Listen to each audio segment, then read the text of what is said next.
Kita sekarang berada di SK Kuala Linggi bersempena Majlis Penyampaian Sumbangan Sokongan Didikan EDRA tahun 2025. Majlis ini melibatkan beberapa sekolah rendah di Dun Kuala Linggi untuk menerima sumbangan daripada EDRA. Mari kita ikuti bersama-sama dalam laporan khas Klik TV SK Kuala Linggi pada hari ini.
Assalamualaikum warahmatullahi wabarakatuh dan salam sejahtera. Saya Nurin Kristina binti Muhammad Azan Shah, wartawan cilik Klik TV SK Kuala Linggi di Majlis Penyampaian Sumbangan Sokongan Didikan EDRA tahun 2025.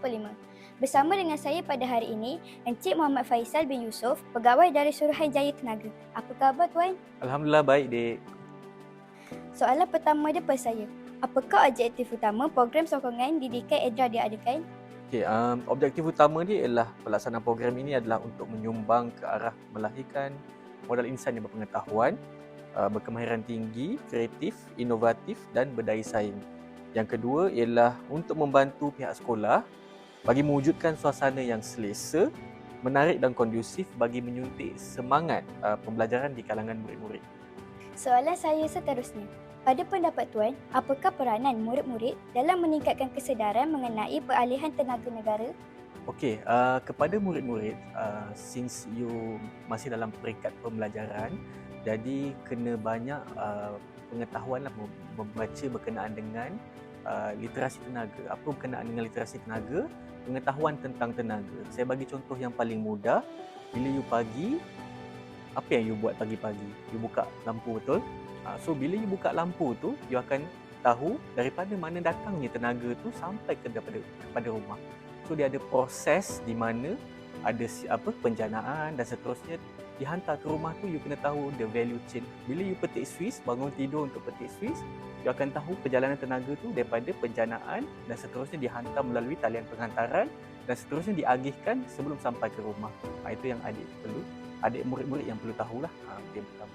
Baiklah, soalan terakhir daripada saya. Okay. Apakah mesej yang ingin tuan sampaikan kepada murid-murid yang menerima sumbangan pada hari ini? Okey, pertama sekali saya ingin ucapkan tahniah kepada pihak EDRA telah menyampaikan sumbangan yang saya rasa banyak membantu pihak sekolah dan juga murid-murid dalam meneruskan sesi pembelajaran di sekolah.